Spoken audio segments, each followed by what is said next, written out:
A'udzu billahi minasyaitonir rajim. Bismillahirrahmanirrahim. Astaghfirullah rabbi wa atubu ilaih. Walhamdulillahi rabbil alamin. Summa assalatu wassalamu ala asyrafil anbiya'i wal mursalin, habibina wa habibi rabbil alamin, Abil Qasimi Muhammad. Allahumma shalli ala Muhammad wa ali Muhammad wa ala alihi at-tayyibin at-tahirin al-ma'sumina al-muntajabin. Amma ba'du. Assalamualaikum warahmatullahi wabarakatuh. Alhamdulillah, kita panjatkan puji syukur kehadiran Allah Subhanahu wa taala yang masih sudi memberikan izinnya kepada kita untuk bersua kembali pada kajian 2 mingguan ini, di mana merupakan kajian pintas daripada tidak dilakukan sama sekali. Walaupun hati ini ingin diskusi secara langsung bertatap muka, tapi karena tempat kita yang jauh, maka kita lakukan dengan cara sebisanya, termasuk dengan chatting di line ini.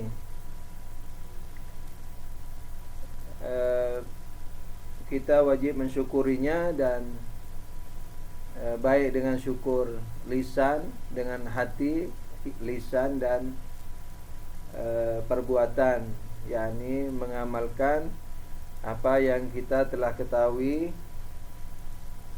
dari agama kita. Sebagaimana sudah diketahui bersama bahwa kajian kali ini adalah kajian yang ke-8 fikihnya. Walaupun sebagaimana maklum, kajian kita sudah lama dimulai, tapi karena kajian umum, jadi yang kita hitung untuk sementara ini, kita beri seri adalah kajian fikihnya.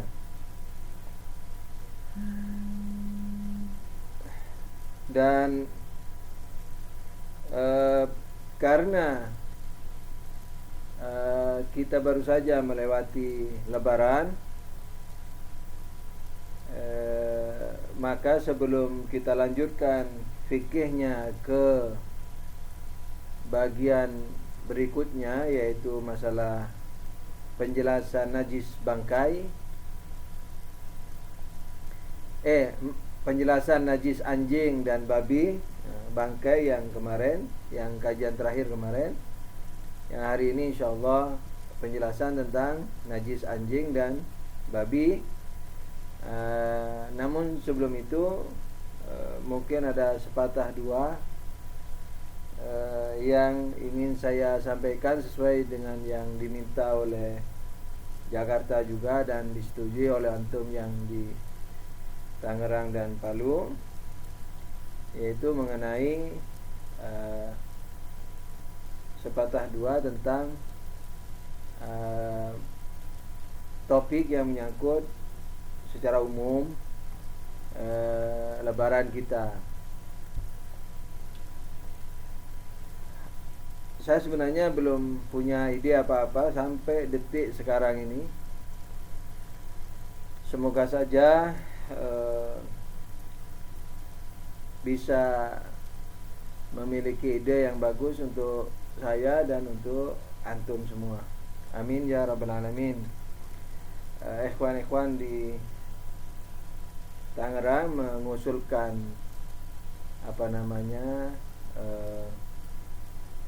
pembahasan ufuk terkhusus mengenai ikhwan-ikhwan di Malaysia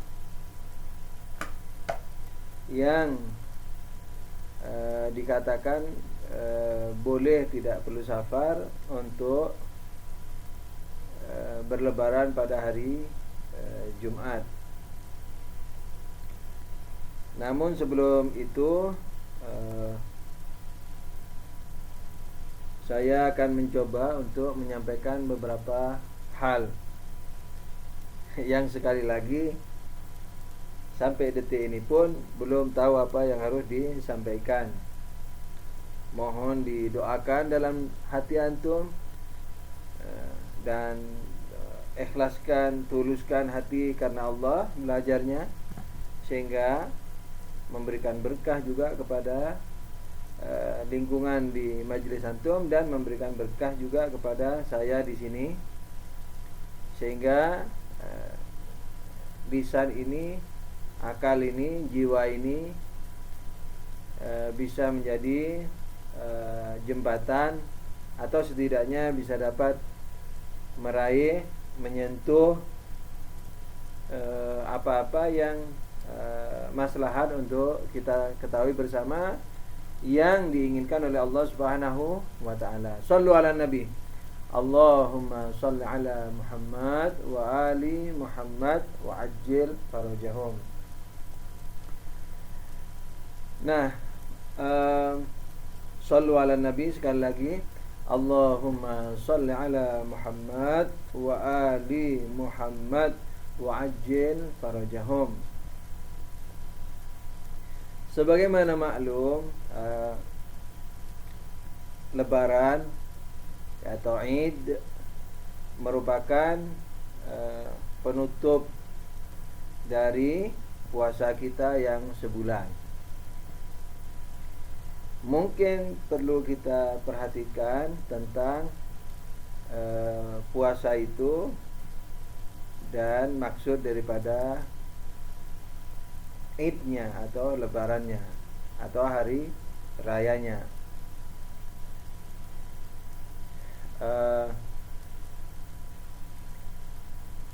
Mungkin terlalu banyak, bukan mungkin, saya yakin terlalu banyak tentang hikmah puasa. Dan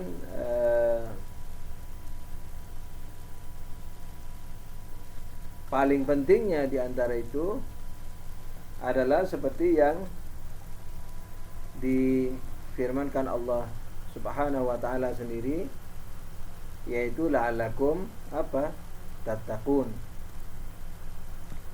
Saya kalau membaca Quran lalu mendapatkan ayat la'allakum, itu merasa tersanjung, karena dalam kata la'alla yakni bisa diartikan dengan barangkali, semoga, kayak begitu. La'alla yakni harapan. Dan kenapa saya merasa tersanjung?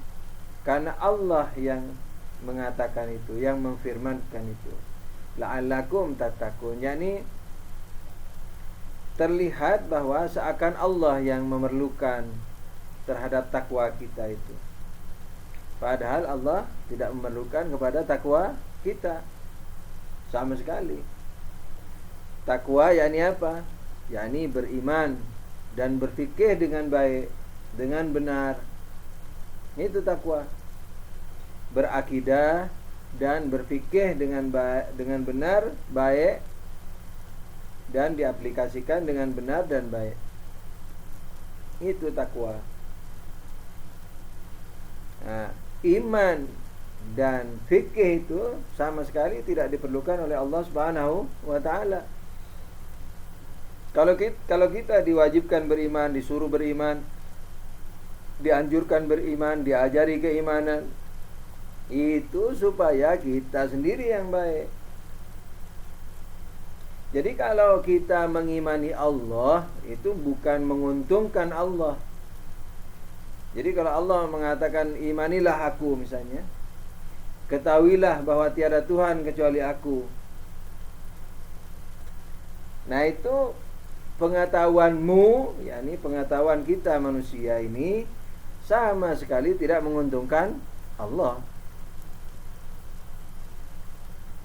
Yakni apa? Yakni kalau kita disuruh beriman oleh Allah, itu Karena iman itu baik untuk kita, sekalipun terlihat bahwa dalam iman itu menyanjung Allah, memuja Allah, menyembah Allah, menaati Allah, menyintai Allah, takut pada Allah. Itu semua tidak ada yang kembali kepada Allah sedikit pun. Dan Allah sama sekali tidak memerlukannya. Karena Allah kalau dalam bahasa Quran Maha Kaya, Al-Ghani, Maha Kaya. Kaya yakni tidak memerlukan apapun. Jadi kalau masih memerlukan sesuatu, sekalipun kaya, itu belum Al-Ghani, belum kaya.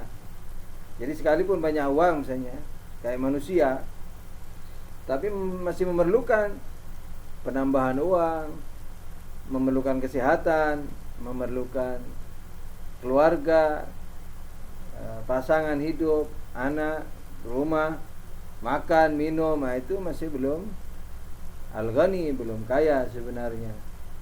Makanya dalam akhlak dikatakan yang kaya itu adalah yang tidak merasa memerlukan apapun, bukan yang banyak uang. Jadi sebenarnya orang semakin tidak memerlukan apapun, tapi yang bertanggung jawab ya kepada keluarganya. Jangan sampai tidak memerlukan apapun, akhirnya dia tidak kerja dan membiarkan perutnya sendiri kelaparan, keluarganya kelaparan. Nah itu dosa. Jadi kalau seseorang sudah melakukan tanggung jawabnya dan selebihnya dia tidak merasa memerlukan, bahkan yang dicarinya itu pun sebagai kewajiban itu pun hanya dilakukan sebagai kewajiban kepada Allah Subhanahu wa ta'ala, bukan sebagai keperluan dirinya, maka dia semakin bebas dari selain Allah. Jadi dia di samping semakin kaya secara filosofis, dia juga semakin bebas dari selain Allah Subhanahu wa ta'ala. Nah, ketika dia semakin bebas, semakin tidak terikat, maka semakin kurang dimensinya. Kalau semakin kurang dimensinya, maka dia semakin dekat dengan Allah. Kenapa? Karena Allah tidak berdimensi.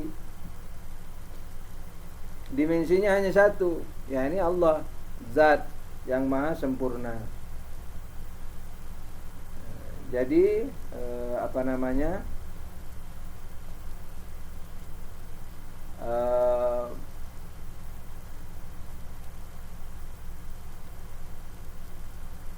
ketika seseorang dimensinya semakin mengurang, kesukaannya, apalagi keterikatannya dan kesukaannya kepada selain Tuhan itu berkurang, maka dia secara otomatis semakin dekat dengan Allah Subhanahu wa ta'ala.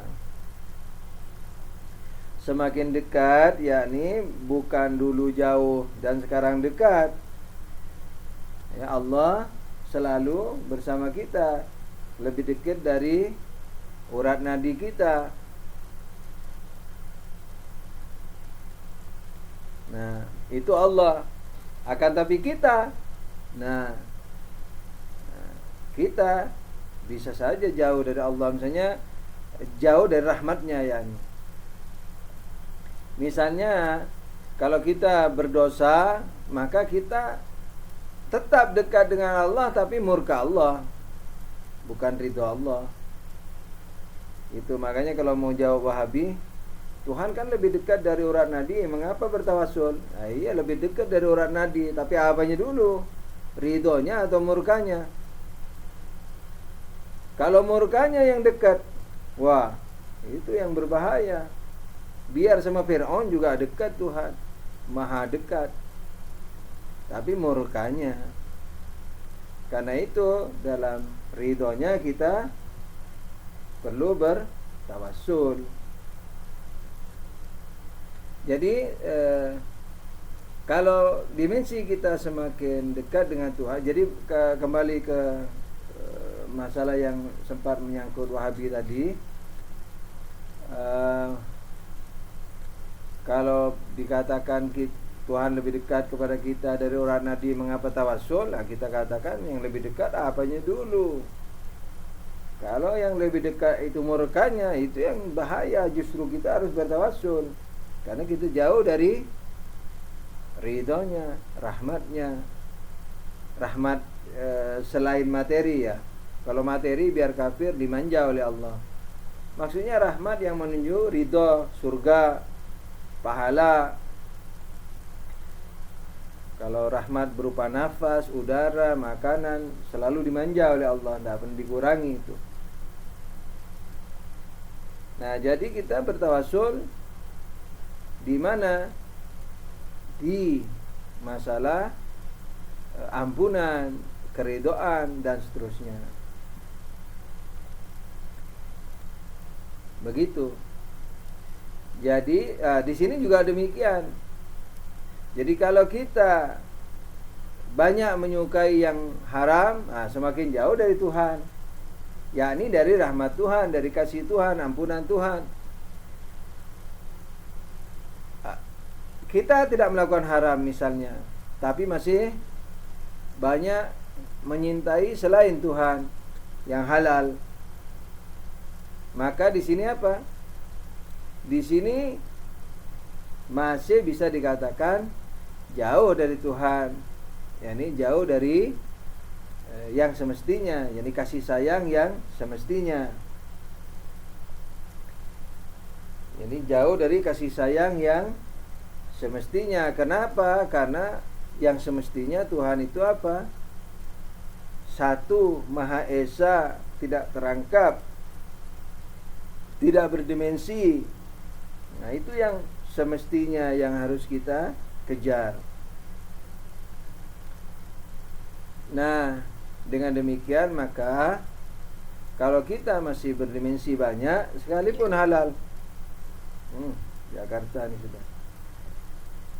Nah, kalau kita berdimensi banyak, sekalipun halal, maka kita secara otomatis, secara natural jauh, yakni lebih jauh. Walaupun sudah ahli surga, tapi masih jauh dari apa-apa yang semestinya dicapai oleh manusia. Yakni makam yang tinggi. Tinggi dalam apa? Tinggi dalam kehambaan. Tinggi dalam kehambaan. Yakni apa tinggi dalam kehambaan? Yakni tinggi dalam kehamba sahayaan. Yakni apa tinggi dalam kehamba sahayaan? Yakni apa tinggi dalam hamba sahayaan. Aduh, repot mau ngomong. Maksud daripada tinggi dalam kehamba sahayaan adalah semakin tidak punya, semakin tidak memiliki apapun. Nah, jadi tinggi dalam kehambaan bukan semakin tinggi punya karomah dan seterusnya. Bukan, tapi tinggi dalam kehamba sahayaan, yakni semakin tidak memiliki, tidak merasa memiliki apapun. Begitu. Nah, dengan demikian maka puasa Ramadan yang tujuan utamanya adalah la'allakum tattaqun, semoga kalian bertakwa, yang seakan-akan Allah yang perlu. Itu pertama kali yang harus kita pahami adalah apa? Bahwa Tuhan sama sekali tidak memerlukan ketaatan kita, puasa kita, ibadah kita dan seterusnya. Ini yang pertama. Yang kedua, la'allakum tattaqun, yakni apa? yakni semoga kalian bertakwa. Takwa apa? Takwa yakni berakidah yang benar, berfikih, memahami fikih yang benar, dan keduanya diamalkan dengan benar, yakni akidah dan fikihnya diamalkan dengan benar. Begitu. Mengamalkan akidah seperti apa? Tidak menggunjing misalnya. Ya, berfikir dengan baik misalnya, itu termasuk berakidah dengan benar. Karena ketika kita mengimani bahwa Tuhanlah yang layak kita sembah demi kebaikan diri kita,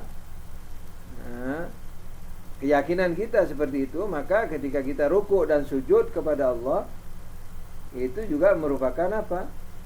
Merupakan aplikasi dari akidah kita. Jadi sebenarnya fikih itu aplikasi dari akidah.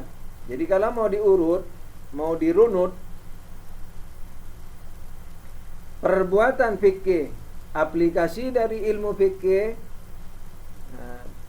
dan perbuatan fikih dan ilmu fikih merupakan aplikasi dari ilmu akidah, ilmu kalam, ilmu keimanan, yakni keimanan kita kepada Allah.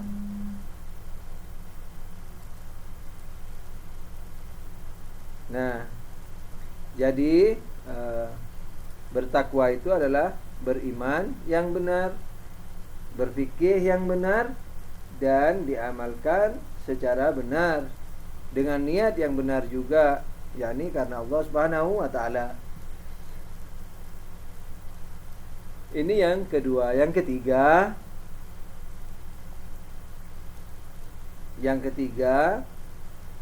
takwa ini bergradasi, yakni memiliki tingkatan.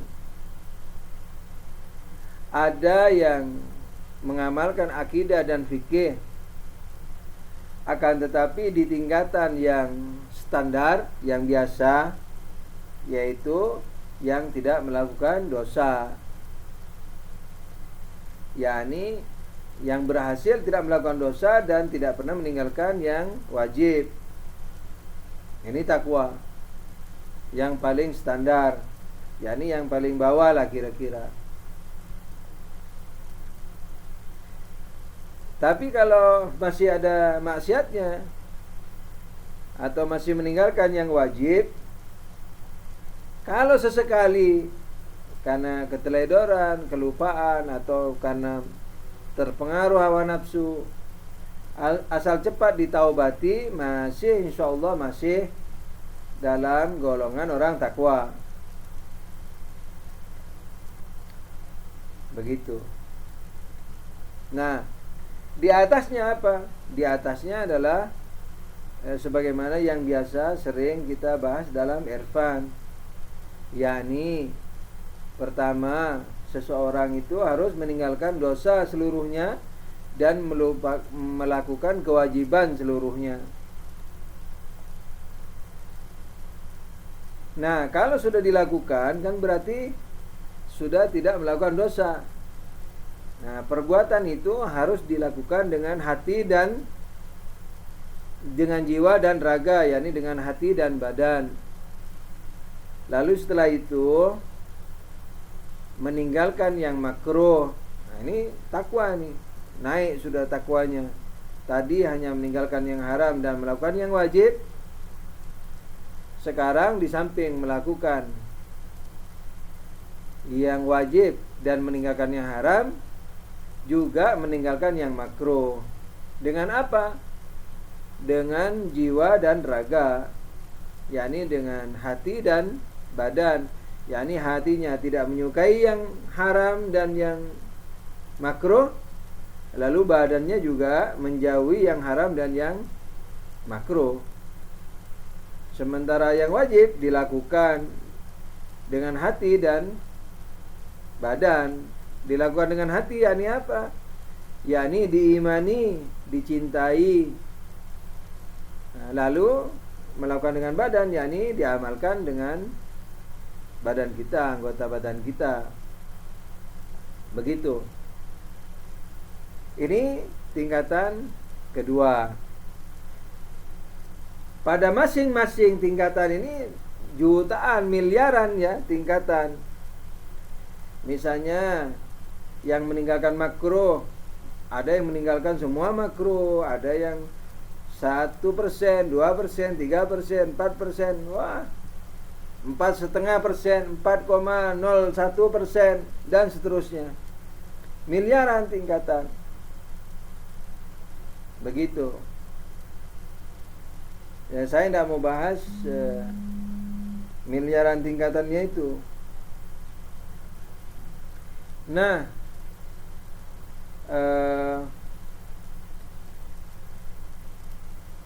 setelah meninggalkan makruh, masih ada lagi tingkatan, ada, dan masih miliaran juga.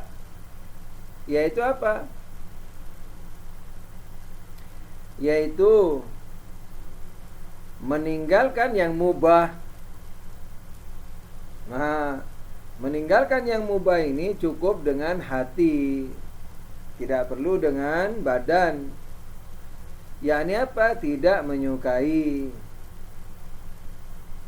Yakni tidak menyukai yang mubah. Kenapa?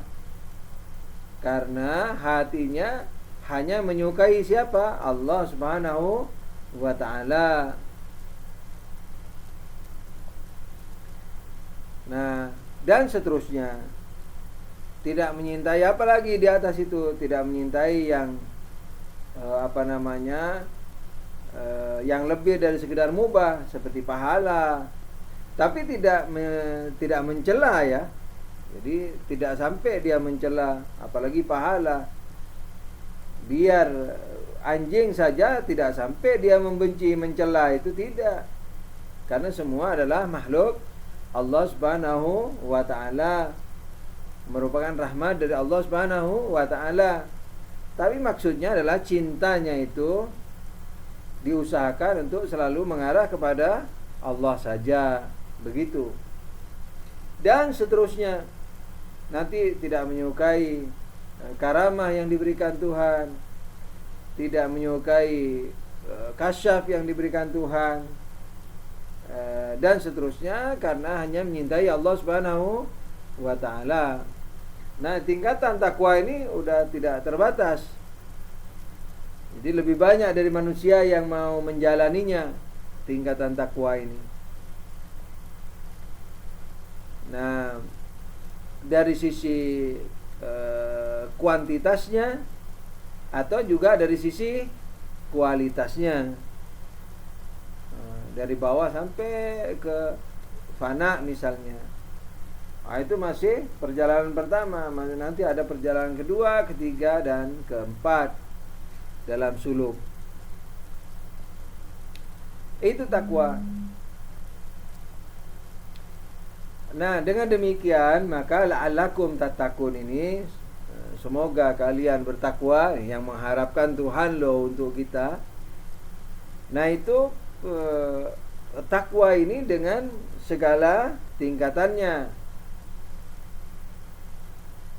yakni dengan segala apa? Tingkatannya. Lalu apa? Jadi pertama, sasaran utama puasa adalah mencapai takwa. Takwa tidak diperlukan Tuhan, diperlukan kita. Yang ketiga, takwa memiliki apa tadi? Miliaran tingkatan.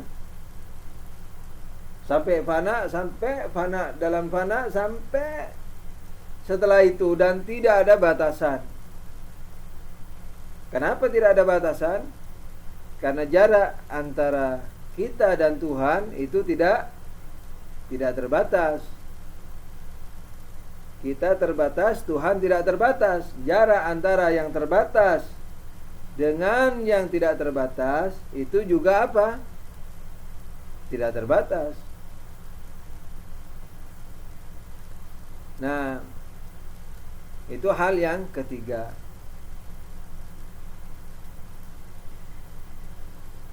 Yang keempat apa?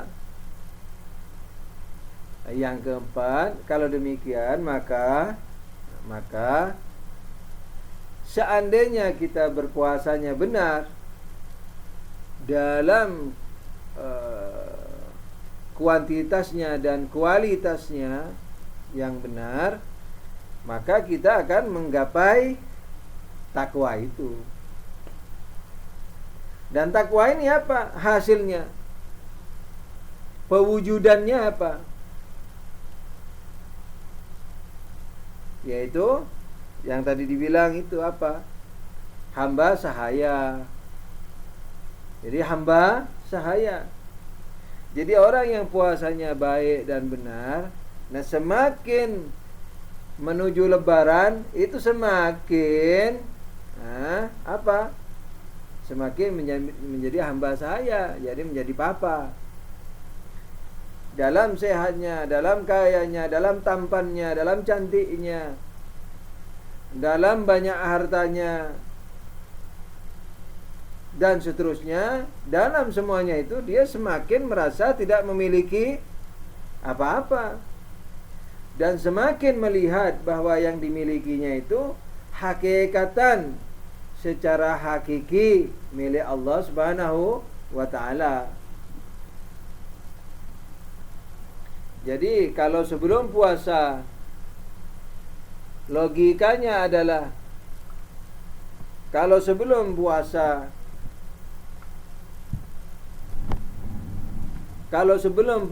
logikanya adalah logika bahwa semua yang dimilikinya itu rahmat dari Allah dalam bentuk yang diberikan kepada kita.